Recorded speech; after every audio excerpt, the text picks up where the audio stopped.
수많은 여자를 공감해주는 새콤달콤한 오감방송.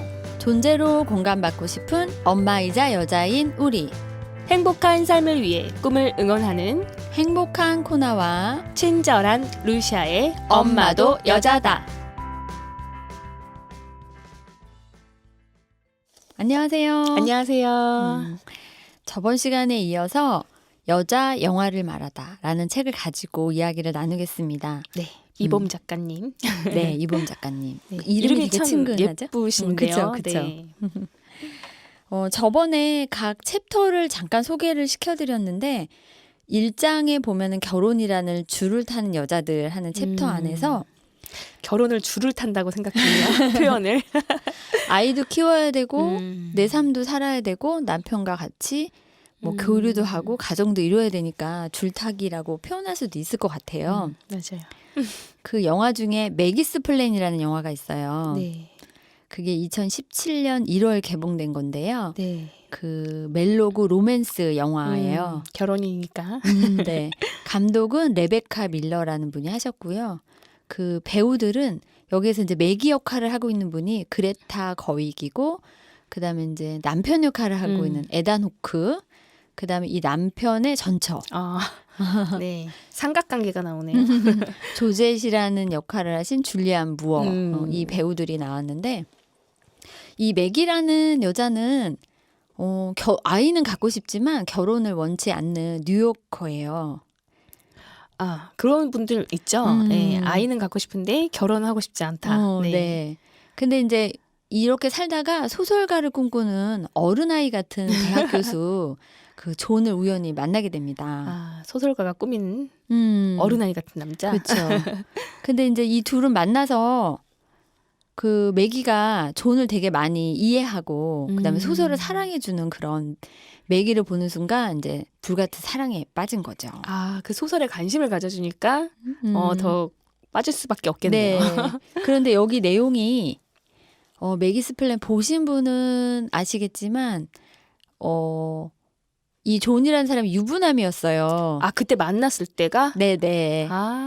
근데 이제 와이프하고 뭐가 잘 안 맞았고 그 와이프는 나가서 일을 하고 그 주부 역할을 하던 남자였던 거죠. 근데 이제 자기를 이해해주고 이런 매기를 만나는 순간 이제 불붙은 거죠, 사랑이. 예전 우리 드라마의 불량주부 같은. 맞아요. 약간 어떻게 보면은 불륜? 근데 그건 불륜 이야기네요. 그러니까 보면은 되게 불륜 이야기처럼 들려요. 전처가 나오고 남편이랑 둘이 그 같이 살고 있는데 매기가 이제 서로 사랑에 빠져가지고 이 남편 이혼하고 이제 매기랑 결혼한 것 같은. 그렇구나. 네. 근데 이제 매기는 그렇게 해서 존과 결혼을 하는데 걔 이제 그토록 원하던 귀여운 딸과 행복한 생활을 이제 꿈꿨던 거죠.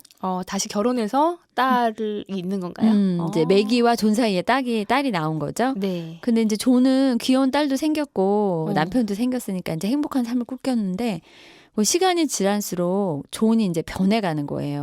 매기가 그걸 느끼게 되는 거구나. 그렇죠. 네. 예. 그래서 이제 둘은 만나고 사랑하고 결혼했는데 결국에는 이제 유부남과 결혼한 아가씨 이야기거든요. 그렇게 되네요. 예. 네. 그 만약에 이렇게 얘기를 딱 하면 루시아님은 어떤 느낌 오세요? 제가 아까 사랑과 전쟁 얘기했잖아요. 네네. 그 아침 드라마에 주로 나오는 김치 싸대기 생각이 났어요. 좀 약간 처음에 굉장히 감성파, 막 뉴요커 막 이렇게 하다가 약간 막장스럽기도 하고 막장 드라마 같은. 그다음에 우리들 입장에서는 아니 남편을 뺏어가지고 아가씨가 결혼을 했단 말이야 막 그러면서 딱 보는 순간 아니 이건 막 이러면서 왠지 괜히 감정이입돼가지고 욱할 수 있는데 유부남과 결혼한 아가씨의 그 획기적인 변화를 갖고 왔다는 그런데 재미를 느낄 수 있는 영화예요. 좀 다른 시선으로 나오나요? 네네. 그 한 여자가 남자 때문에 다른 여자한테 상처를 주고 서로 피해자가 되는 그런 상투적인 비극을 통쾌하게 비튼 영화라고 합니다. 그렇군요. 갑자기 기대가 되는데요. 그쵸. 스토리가.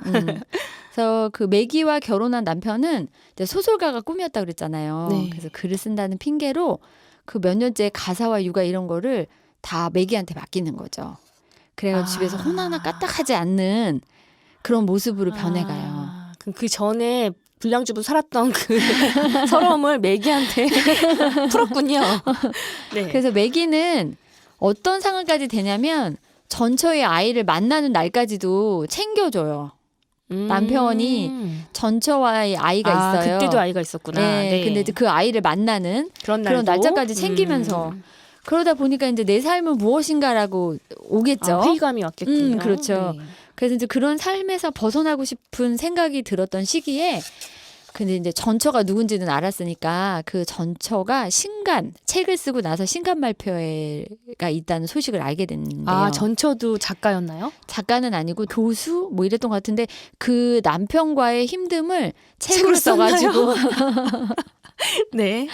그 찾아가서 봤는데 전처는 남편이 말했던 것처럼 사악한 마귀 할멈이 아니고 지적이고 되게 우아하고 너그러운 사람이라는 거를 알게 되는 거죠. 그러니까 한쪽 말만 들으면 안 되는 거였군요.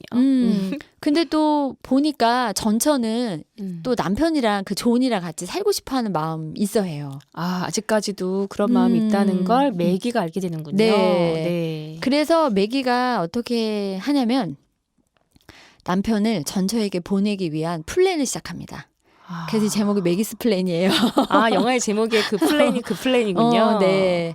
그래서 둘은 이제 우여곡절 끝에 이제 남편을 보내야 되고 막 이런 상황들이 있는데 그 우여곡절을 겪으면서 이 두 여자는 전회 같은 우정이 싹 터요. 둘이서. 우리가 보통 생각하는 삼각관계에 유부남을 뺏어서 결혼한 아가씨와 생길 수 없는. 그러니까 남편을 다시 그 원하는 전처한테 보내려고 하고 그게 잘 안 되는데 둘이 같이 협심을 해서 뭔가를 하면서 그런 전우회 같은 우정을 싹 트고 플랜이 같아서 그런가 봐요. 그렇죠. 하나의 목표를 향한 네. 거고 그러면서 서로에게 매력을 느낍니다. 사실 매기는 처음부터 결혼엔 관심이었고 아이가 목적이었잖아요. 그렇죠. 근데 이제 서로 목적을 이루나요? 그래서 남편의 전처라던가 또 내 남편을 뺏어간 여자라는 그런 고정 이미지에 빠지지 않고 인간 대 인간으로 보기 시작을 하는 거죠. 그래서 서로의 장점을 발견하고 진심으로 칭찬하는 친구가 돼요. 그 둘은. 여성끼리 느낄 수 있는 어떤 연대감인가요? 그렇죠. 그 안에 이제 네. 있는 내용들은 영화를 보면서 느끼시면 되고요. 그래서 이제 작가님이 평해놓은 거는 배우들의 연기도 되게 훌륭했고 이야기가 칙칙하게 흘러가지 않고 유쾌한 톤으로 유지를 한다. 그러니까요. 막장 영화가 아니어서 다행이네요. 네네. 그래서 재미있게 보았던 영화고 결혼 생활의 모순을 재치 있게 그려냈다. 그래서 그리고 또 하나는 남자에게 종속되지 않은 여성상을 보여준 거에 되게 좋았던 영화라고 생각한다고 하시더라고요. 작가님의 시선. 네. 그래서 이제 책을 읽어보면 이 둘이 이렇게 결정을 내리기에는 어떤 배경이 있었을 것이다라고 얘기를 쓰셨는데 그 얘기는 책을 보시면서 네. 확인하시고요. 네. 그래서 이제 이 얘기 끝에 이제 질문이 하나씩 들어간다고 했잖아요. 네네. 근데 이 영화 질문이 되게 재밌어요. 작가님이 하신 질문이 뭐냐면 만약 남편을 반납한다면 반납 사유는 무엇일까요? 남편이 나를 반납한다면 그 이유는 무엇일까요? 이렇게 질문을 하셨어요. 재밌네요. 재밌죠? 남편도 반납이 되나요? 그래서 매기처럼 그렇게 생각을 한다면 내가 이 사람의 어떤 부분 때문에 반납하고 싶은 건지. 근데 또 이거를 내가 반납하고 싶은 이유만 얘기하는 게 아니라 반대로 남편은 나를 어떻게 보고 있을까라는 것도 성찰할 수 있게 하는 질문이라서 네. 되게 재밌더라고요. 그래서 남편의 반납 사유 얘기할까 하다가요. 네. 그러면 나를 반납한다면 그럼요. 남편이 무슨 생각을 할까 생각이 나서 그럼요. 함구하기로 하겠습니다. 그럼요. 그래서 우리는 이거는 질문으로만 남겨두기로. 네, 이건 각자 마음속에 저장. 그리고 해보고 싶으시면 조용히 글을 한번 써보시는 게 오늘 비밀 일기장에 네네. 써보도록 하겠습니다. 저희도 한 주씩 한번 그 이유가 뭐고 나를 반납한다면 이유가 뭔지 그러면 서로에 대해서 이해할 수 있는 폭이 넓어질 것 같은. 나를 반납하는 사유도 꽤 나올 것 같아서. 그럼요. 내가 쓰고 싶지만 않지만 써야 되는 그런 이유들이 있을 거예요. 네. 그래서 그렇게 이해하시면 되고요. 자아성찰도 하시는 걸로. 그래서 요즘은 꼭 써두셨다가 답변하는 시간 가져보시길 바랍니다. 네. 이제 두 번째 영화. 네, 궁금하네요. 이 장에는 엄마의 여러 얼굴. 그래서 이 중에서 제가 되게 흥미있게 봤던 컨택트라는 영화가 있어요. 장르로는 드라마, SF, 스릴러 이렇게 돼 있어요. 네, 스릴러. 왜 이러냐면 외국 그 외계인이 지구로 와요. 네. 그래서 그런 거에 대한 얘기라서 SF, 스릴러 뭐 이렇게 연결된 네. 것 같고요. 감독은 드니 빌레브라는 네, 감독님. 어려운 네네, 이름이네요. 발음이 어렵네요. 네. 그리고 여기에 주인공 루이스 역할을 했던 분이 에이미 아담스고 그다음에 이안이라는 또 남자 주인공이 나왔는데 제러미 레너가 네. 주연을 했던 영화예요. 네. 그래서 내용이 그 12개의 외계 비행 물체가 그러니까 약간 세로로 긴 쉘같이 생긴 네. 게 그 미국, 중국, 러시아를 비롯한 세계 각지 상공에 등장을 합니다. 그래도 이제 지구는 놀란 거지요. 인류는 아 저게 뭐야? UFO인가요? 그렇죠. 그래가지고 이제 그 거기 극 중에 웨버 대령이라는 분이 나오는데 이분이 언어학 전문가인 루이스 뱅크스 박사. 그러니까 아까 에이미 아담스가 역할했던 루이스 그 박사와 과학자 이안 을 통해서 외계 비행 물체 접촉을 하기 시작을 해요. 왜 하는지 알아야 되고 무조건 할 수는 없으니까. 그럼 언어학 전문가하고 과학자가 주인공이네요. 네네. 네. 두 사람이 18시간마다 아래쪽에 그 문이 열리거든요. 네. 그래서 문이 열리는 외계 비행 물체 내부로 진입을 해서 거기 안에 있는 외계인 생명체와 마주하게 되고 그 사람들이 지구에 온 이유, 외계인들이 지구에 온 이유를 밝혀내야 돼요. 근데 이제 서로 말이 안 통하잖아요. 그렇죠.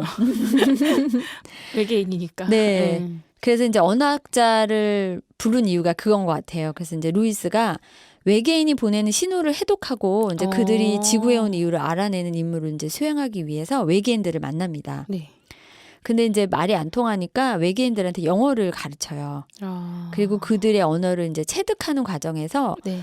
루이스가 능력을 갖게 되냐면 미래를 볼 수 있는 능력을 갖게 됩니다. 그래요? 지금 언어가 안 통한다고 하시니까 우리가 100일 동안 마라톤을 암기하고 있을 때 심정하고 되게 그렇죠, 비슷할 것 그렇죠. 같은데요. 뭔가 우리는 알아야 돼. 얘가 오는 이유를 밝혀야 돼. 이런 것 같아요. 그렇죠. 네. 그래서 이제 그 능력은 꿈으로 나타나요. 이 루이스한테. 근데 이제 그 능력을 통해서 외계인이 인류에게 미래를 보는 능력을 선물하기 위해 왔다는 것을 알게 됩니다. 그게 꿈에 나타나나요? 네, 꿈에 나타나요. 그래서 이제 외계인과 전쟁 위기에 빠진 지구를 구해야지만 그 자신의 그런 미래를 보게 돼요. 근데 그게 많이 밝지는 않는 어두운 미래를 보게 됩니다. 위기는 구할 수 있었지만 자신 개인적으로는 미래를 볼 수밖에 없는 안 봐도 되는 미래를 볼 수밖에 없게 돼버렸네요. 그 능력을 가졌기 때문에 미래를 보는데 그 사랑하는 남편과 헤어지고 그 둘 사이에 태어난 딸이 그 병으로 꽃다운 나이에 죽게 된다는 사실을 알게 돼요. 미래를 보는 알고 싶지 능력을 않은 통해서. 미래 맞네요. 그렇죠. 네. 근데 루이스는 그걸 알게 되잖아요. 그래도 그 삶을 향해서 갑니다. 그래서 이제 그 모습에서 이범 작가님은 마음속 깊이 파문이 일었다고 합니다. 근데 그럴 것 같아요. 네, 나라면 지금 같은 상황이라면 나도 이 삶을 선택했을까? 라는 질문이 생겼을 것 같고요. 저도 이 영화 보면서 그런 생각 했었거든요. 아, 나라면 정말 그럴 수 있을까? 다른 선택을 하고 싶었을 텐데. 그래서 그 이제 영화 내용에 인류는 이제 아무런 공격성을 보이지 않는 외계인이 나타난 사실만으로도 평상심을 잃고 막 그 대령을 데려오고 막 그 폭력적인 양상을 보이는 와중에 루이스의 행동을 엄마 시각에서 본 거죠. 어린 자식에게 말을 가르치는 엄마처럼. 그러니까 인내심을 가지고 외계인을 만나는 모습이 나와요. 그러니까 본인도 엄마들의 능력이 나오네요. 그렇죠. 예. 본인도 되게 많이 두려웠을 텐데 네. 그렇게 만납니다. 그래서 선입견 없이 열린 태도로 외계인의 말을 오해하지 않고 그렇게 제대로 알아듣기 위해서 최선을 되게 다해요. 해치지 않아요. 이런 느낌이네요. 그렇죠. 그래서 루이스가 외계인과 만나는 모습에서 진정한 소통이 뭔지를 보여준다고. 그래서 저도 그런 거 느꼈던 것 같아요. 좀 본지 오래돼서 기억은 가물가물한데 그때도 이 사람이 되게 두려워하긴 했지만 그 앞에 가서 뭔가를 잘 알아내려고 되게 많이 노력을 했다라는 거. 그래서 이제 루이스가 사적인 삶과 공적인 삶을 그 모두 영역에서 어려운 결단을 내리고 용기 있게 감당하는 모습에서 그 모성을 바탕으로 한 여성의 위대한 힘을 은밀하게 드러낸 영화로 봤다고 하시네요. 그래서 사실은 이게 외계인이 침공을 했고 그 외계인들과 소통을 하면서 일어나는 일인데 이게 엄마라는 시각에서 본다면 또 이럴 수도 있겠구나. 그래서 저는 엄마라는 시각에서 이 영화를 안 봤었거든요. 외계인이 왔어. 일단 SF잖아요. 네, 외계인이 왔고 이 외계인이 인류를 위험하게 할 것이냐 말 것이냐 이런 부분에 되게 집중해서 봤거든요. 근데 네. 작가님의 시각이 되게 독특한 것 같아요. 그래서 이렇게도 여자의 삶과도 연결할 수 있었구나. 그래서 이제 여기 질문은 엄마가 되지 않았다면 지금 내 삶은 어떤 모습일까요? 그러면서 그 뒤에 말이 더 재밌어요. 마음껏 상상해 봅니다. 맞아, 상상 많이 해봤던 것 같아. 내가 결혼을 하지 않았더라면 아니면 내가 엄마가 되지 않았다면 지금 나는 어떻게 살고 있을까? 뭐 굉장히 멋있게 막 그 사회적으로 커리어 우먼으로 그쵸. 성장하고 있을까? 네. 이런 상상도 해보고. 근데 그렇게 열심히 사는 이유 중에 하나는 내가 누군가의 엄마하고 누군가의 아내로서 자랑스럽게 살고 싶은 것도 있는 거거든요, 사실. 근데 저는 제일 기억 남는 건 어떤 작자 미상인데 내가 엄마가 되지 않았더라면 이란 시가 있어요. 거기에 네. 보면 누군가가 나에게 그렇게 침을 뱉거나 음. 내 머리카락을 잡아당기거나 막 토를 안에다가 다 해버린다든지 이런 것들이 사실 엄마가 된 다음에 어쩔 수 없이 겪어볼 수밖에 그쵸. 없는 것들이잖아요.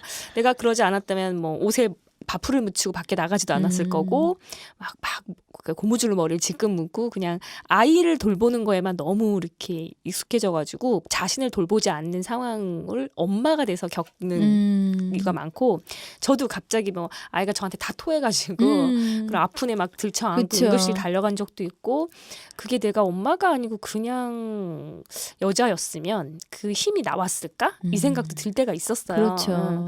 어떻게 보면 엄마가 됐기 때문에 그 위대한 힘이 생겼을 수도 있고 또 대신에 또 엄마가 되지 않았으면 또 다른 걸로 멋있게 풀었을 수도 있겠지만 엄마가 됐다는 거를 후회해 본 적은 없는 것 같아요. 네. 그쵸.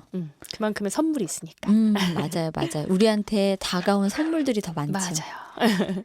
며칠 전에 코치님이랑 둘이 코칭을 하면서 제가 코칭을 해드렸는데 그분이 그 얘기하더라고요. 선물에 대한 얘기를 하고 싶으시대요. 그래서 선물이란 어떤 의미인가요? 그랬더니 보통 선물은 물질적인 거 말씀하시는데 그분이 말하고 싶었던 선물은 그거였어요.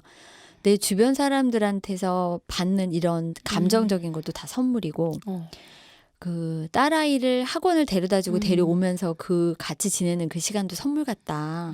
그래서 자기는 그런 의미의 선물을 얘기해보고 싶다라고 하시는데 거기서 선물이라는 의미를 되게 다르게 다른 각도로 볼 수 있어서 제가 코치님한테 나중에 너무 감사하다고 이렇게 다른 시각으로 볼 수 있게 해줘서 고맙다고 했는데 그런 것들인 것 같아요. 같이 지낼 수 있는 시간, 함께 있는 거, 그다음에 아이들을 통해서 나의 모성을 발현하고 내가 엄마로서 사는 그런 삶도 사실은 다 선물이잖아요. 아이가 없었으면 만나지 못했던 상황들이니까. 그래서 루시아님 말씀은 되게 깊이 공감이 갑니다. 자, 마지막으로 이제 중간에 막 흥미진진한 것도 많은데 저는 이제 저희가 엄마의 존재감을 찾고 나를 찾는 방송이라 그 6장에 나 자신으로 산다는 것 안에 맨 끝에 영화가 있어요. 네. 영화 이름은 먹고 기도하고 사랑하라. 제목 들으시면서 나 저거 영화 봤는데 하시는 분 계실 거예요. 이거는 줄리아 로버츠가 주연했고요. 드라마와 멜로 로맨스 장르에 있는 영화고요. 감독은 라이언 머피라는 분이 하셨어요. 그래서 이 줄리아 로버츠가 리즈라는 이름으로 나와요. 주인공 이름이 리즈인데 그 리즈는 되게 안정적인 직장, 그다음에 번듯한 남편, 맨하튼의 아파트까지 모든 게 완벽한 여자처럼 보여요. 근데 살면서 이게 정말 내가 원했던 삶인가 이런 의문이 이제 생각이 들기 시작을 한 거죠. 근데 이제 그 남편이 한 가지 일에 집중 못하고 계속 리즈가 벌어온 돈으로 사업을 벌였다 접었다 이런 걸 반복해요. 그런 계기가 있는 거네요. 그래서 리즈는 열심히 일을 하고 남편은 그거에 그 그늘 아래서 자기 하고 싶은 일을 하고. 그러니까 좀 약간 철이 없는 남편 같기도 해요. 그러다 이제 마지막에 대학원에 자기가 진학하고 싶다고 얘기해요. 뭐뭐를 하려면 이게 필요한데 대학원을 가야 돼라고 얘기를 합니다. 근데 이제 리즈는 남편의 뒷바라지에 너무 지친 거죠. 자기도 이제 살면서 지쳤고. 그래서 이제 한밤중에 막 일어나서 제가 믿지는 않지만 저를 도와주세요라고 이렇게 절규하면서 기도하는 장면이 나와요. 믿지 않던 모든 신에게. 마음이 되게 아프더라고요. 얼마나 네. 힘들었으면 저랬을까. 우리 간절할 때 그렇게 되죠. 네. 그러면서 이제 이혼을 결심합니다. 그래서 이제 그러니까 남편이 이혼을 안 해준다고 하니까 이제 소송을 하고 있는데 소송하는 중간에 이제 이 리즈가 작가거든요. 네. 그래서 이제 자기가 쓴 희곡으로 제작된 연극에 출연하는 배우와 사랑에 빠져요. 근데 그 남자도 자기중심적인 사람인 거예요. 그래서 그 남편과 그 그 남친과 배우마도? 예, 배우마저도 마저도? 그 자기중심적인 남친과 이제 관계가 힘들어져서 결국에는 이제 자기를 진짜 찾고 싶어진 거예요. 그래서 용기를 내 가지고 자기의 그 인생에서 과감하게 벗어나서 여행하기로 결심을 해요. 모든 걸 다 벗어 던지고. 네. 그래서 친구가 처음엔 의아해하면서 너 여기에 일도 있고 가족도 있고 사랑 친구들 다 있는데 가는 게 제정신이냐 이렇게 얘기를 하는데 근데 자기는 뭘 먹어도 느낌도 없고 이제 자기를 찾아야겠다라고 얘기를 하고서는 이제 여행을 떠나요. 1년간 긴 여행을 떠났는데 계획은 있어요. 그냥 무계획은 아니고 처음엔 이탈리아를 가려고 했고 그다음에 이제 인도를 가고 마지막에 발리에서 자기는 여행을 마무리할 거다. 이제 친구랑 얘기하는 도중에 나오거든요. 그래서 이제 이탈리아 가서는 그 영화 제목처럼 먹고 기도하고 사랑하라 그래서 먹는 부분에 이제 이탈리아 가서 많이 먹어요. 먹고 먹방 여행은 이탈리아에서. 네. 근데 거기서 먹는 그 모습이 너무 맛있게 드시는 거예요. 맛있게 먹고 이래가지고 거기도 파스타 그다음에 또 이제 남자들도 엄청 되게 막 낙천적이고 멋진 남자들 많잖아요. 그래서 거기서 이제 음식을 먹으면서 네. 그런 약간 삶의 에너지를 좀 회복을 해요. 그리고 거기서 만난 친구들을 통해서도 회복을 하고 그러다가 이제 거기 여행을 하다가 그 아우구스테움이라는 곳을 방문을 해요. 근데 이제 거기 안에서 제가 뭘 느끼냐면 아 내가 집착 때문에 힘들었구나. 그래서 이 집착을 어떻게 극복해야 될지 그거에 대한 단초를 발견합니다. 거길 방문해서 자기가 왜 이렇게 힘이 드는지에 대해서 그 큰 공간에 앉아서 생각하는 장면이 나오는데 로마의 황제 아우구스투스가 자신과 가족을 위해서 지은 능이래요. 아우구스테움이. 네네. 근데 이제 세월이 흘러감에 따라서 어떻게 변하냐면 투 경기장으로도 변하고 음악당으로도 변하고 전쟁터의 요새로도 변하고 지금은 어떤 상태냐면 그 노숙자들의 은신처 이렇게 변해요. 그러니까 이탈리아 갔다 온 사람들 얘기 들어보면은 노숙자들이 흔치 않게 보인다고 하더라고요. 네. 그래서 그 어떠한 목적을 위해서 지어진 게 세월이 지나면서 이렇게 변하고는 있지만 걔는 그 자리에 있고 그다음에 이래도 새로운 뭔가로 다시 변신을 한다는 거 자체를 보면서 무너짐이 나쁜 건 아니구나. 가치로울 수도 있겠구나라는 그런 시각을 만들어요. 그래서 하나의 문이 닫히면 하나의 문이 다시 열린다는 그런 것 같은 걸까요? 네네. 그래서 저도 이 영화 보면서 중간에 되게 마음에 드는 장면이 있었는데 책을 딱 보니까 작가님도 그 부분을 언급을 해놓으셨더라고요. 그 변화의 가능성을 내포한 무너짐은 축복이다. 그래서 자기는 집착해서 이 남자친구랑 헤어지거나 남편이랑 헤어지면 자기가 되게 안 좋고 무너지는 거라고 생각을 했는데 아 무너져도 괜찮구나. 그냥 다시 세우면 되는구나. 기업가 정신에서는 창조적 파괴라는 말 쓰거든요. 그렇죠. 완전 파괴되고 또 새로운 걸 또. 네네네. 그래서 그 무너짐도 사실 가치롭게 내가 뭔가를 다시 세우면 된다라고 이렇게 말을 하는데 저도 그 대사가 되게 마음에 들어왔었는데 그래서 자기는 관계가 깨지는 것에 대한 두려움이 되게 심했는데 그게 나의 집착이었고 그것도 하나의 집착이었다. 예, 관계가 깨져야 또 새로운 세움이 또 일어난다라는 걸 깨닫고 남자친구한테 메일을 써요.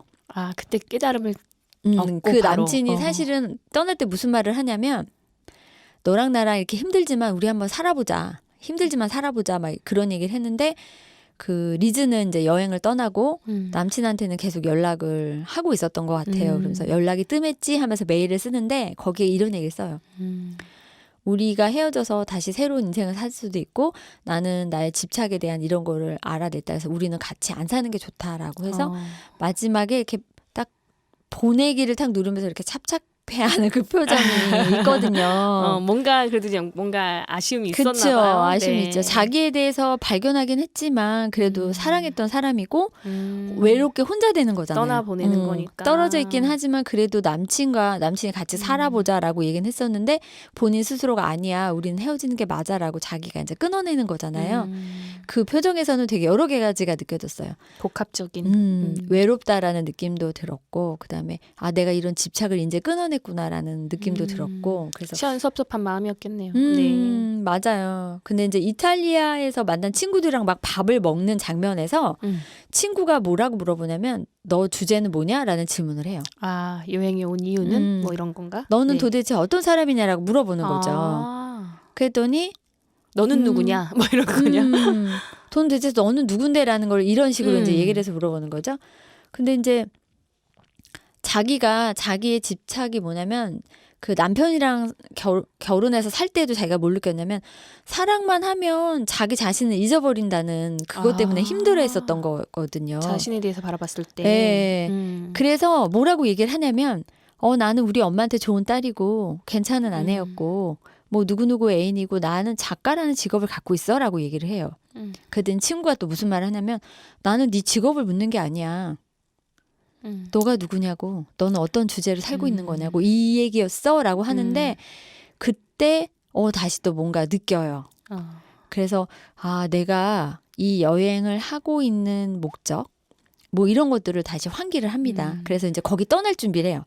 그래서 거기 이탈리아 친구들하고 추수감사절 미국식 추수감사절 음식 그 칠면조를 하고 그걸 나누면서 이제 거기를 떠나가지고 이제 인도로 갑니다. 근데 진정한 자아를 찾기 위해서 가는 거군요. 인도 아시람을 가는데 그래서 이제 기도하는 파트로 넘어가는 거죠. 기도하는 파트로 넘어가서 그 명상과 기도 수련 생활을 해요. 근데 그 명상과 기도가 막 일상이 되어 있지 않은 사람들 이렇게 우리 명상하려고 눈 감고 있으면 뭐 5만 가지 생각이 다 떠오르잖아요. 네. 힘들어 하는데 거기서 이제 리처드라고 하는 중년의 친구 도움으로 자기랑 대면할 수 있게 되는 그런 기회를 얻어요. 그래서 그걸 느껴요. 내가 나 스스로를 용서하지 못한다는 걸 거기서 깨달아요. 리즈가. 그래서 자신을 위해서 이제 기도를 하고 거기서 이제 명상을 마치고 발리로 가는데 발리 가서는 어떤 삶을 살냐면 다른 사람을 도우는 그런 삶을 살면서 사랑의 힘을 깨달아요. 한 단계씩 좀 성숙해가는 과정이네요. 네, 맞아요. 그래서 발리에서는 뭘 느끼냐면 남자 때문에 자신을 버리지도 않고 피하지도 않고 자연스럽게 함께할 수 있다는 단계로 넘어갑니다. 헌신도 아니고 자기네 힘듦을 한 단계 넘은 거죠. 여행을 통해서 먹고 친구들을 만나면서 나는 어떤 사람인가를 찾고 기도하면서 명상하고 그다음에 이제 발리에 와서 남을 도우면서 그런 것들을 이제 성숙해지는 거죠. 그래서 이 영화를 보면서 나 자신으로 산다는 것 자체가 리즈처럼 이렇게 긴 여행을 가지 않아도 내가 현재 있는 자리에서 내가 어떤 일을 하고 있지, 나는 어떤 가치관을 갖고 살고 있지라는 것만 생각해도 좀 중심을 잡을 수 있지 않을까라는 생각을 해봤고요.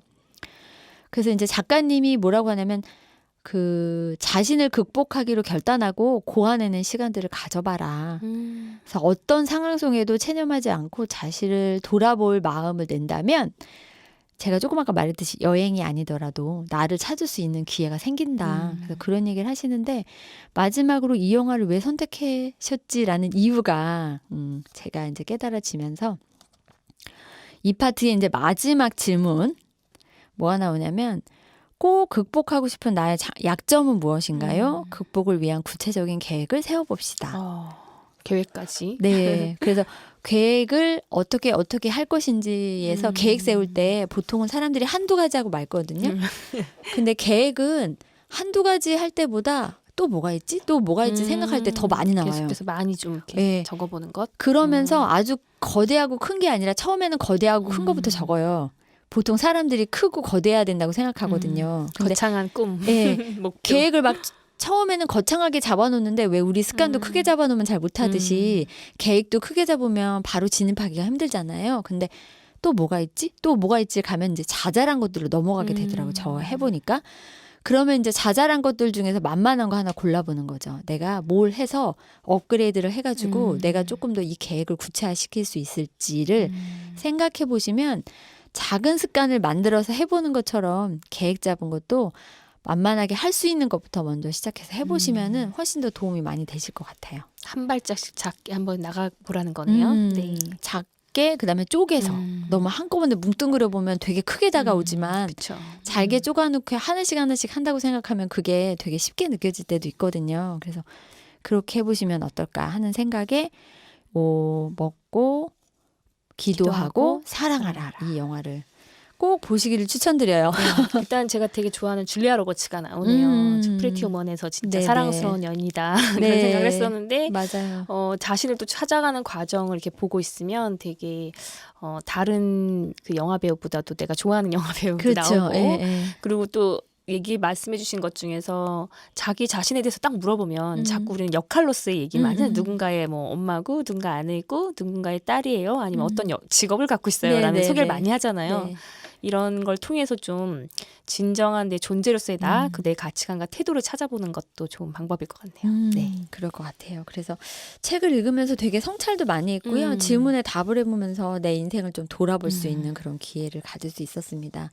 그래서 책 구입해서 읽어보시면 조금 더 깊은 작가님과 대화하는 느낌도 들으시고 그 질문에 대해서 답하는 시간도 가지시면 좋은 시간이 되시리라 믿습니다.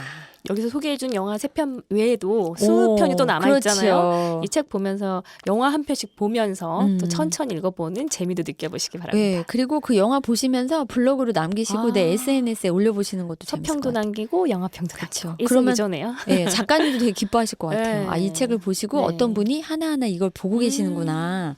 그래서 작가님과 소통하실 네. 수 있는 시간도 되실 것 완전 같고. 영화 평론가신데요. 160편을 보셨다는 그쵸. 거는 어딘가에 하나에 정말 몰입해서 하셨다는 생각이 들고 독박 육아의 힘듦을 이런 식으로 또 맞아요. 극복하신 거네요. 너무 좋은 멋지신 방법인데요. 것 같아요. 예. 자, 오늘은 제가 말씀드린 영화 3편 중에 하나 보셔도 좋고요. 아니면은 또 내가 평소에 좋아했던 한 번 봤지만 그래도 내 여자의 삶을 성찰해 볼 수 있는 영화가 있다면 하나 골라서 보시는 시간 만드시길 바랍니다. 우리 다음 시간에 꼭 만나요.